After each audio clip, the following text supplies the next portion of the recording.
What's up, guys?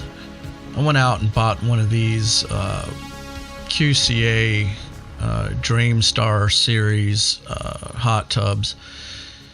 This is actually a new one. What they look like today, they've got a kind of a plastic look to them, wood look.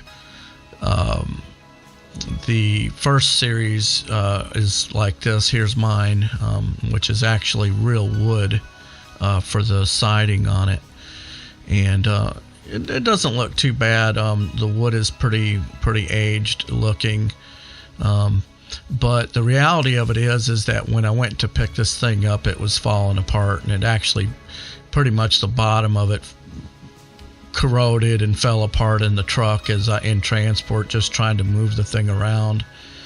Here's what it looks like without the siding on it.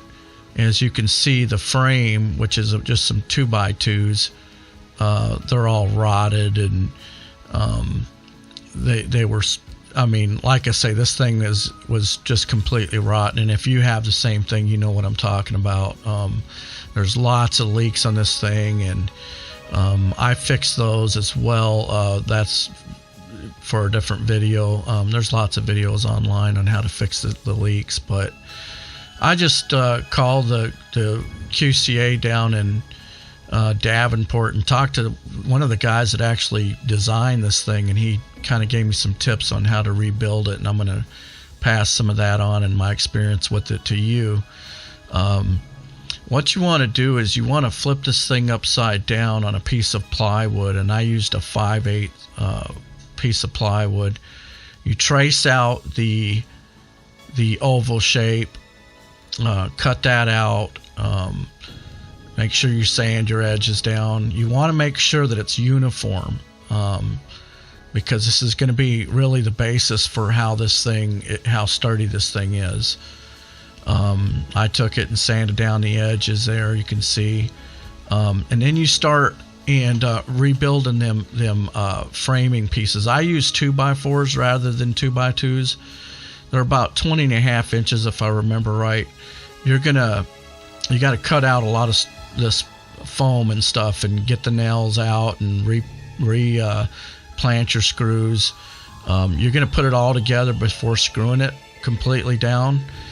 Get it all square. If you have places where you need to fill in, you might have to cut in a couple of pieces of ply and put inside on the bottom. There's nothing square about this thing. Right here's a mod that I did on mine. I put a drain with an access. That white paint you see is actually a rubberized paint, waterproof paint that I wanted to kind of waterproof the base of this thing. And then I put some 2x6s so that it would get a little bit higher for the drain part. And there it is, turned upside down. I used 2 winches and a ceiling support because I didn't have anybody to help me maneuver it.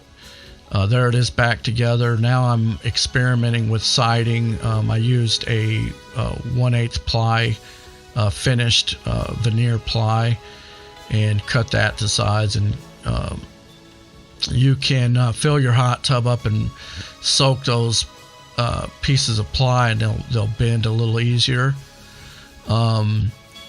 You can do whatever you want. You can use little slats, maybe some like shiplap or something, and put them in. It really doesn't matter.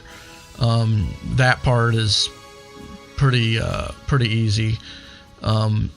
I'd say I spent maybe in materials for this part probably $150, and got it done on a weekend.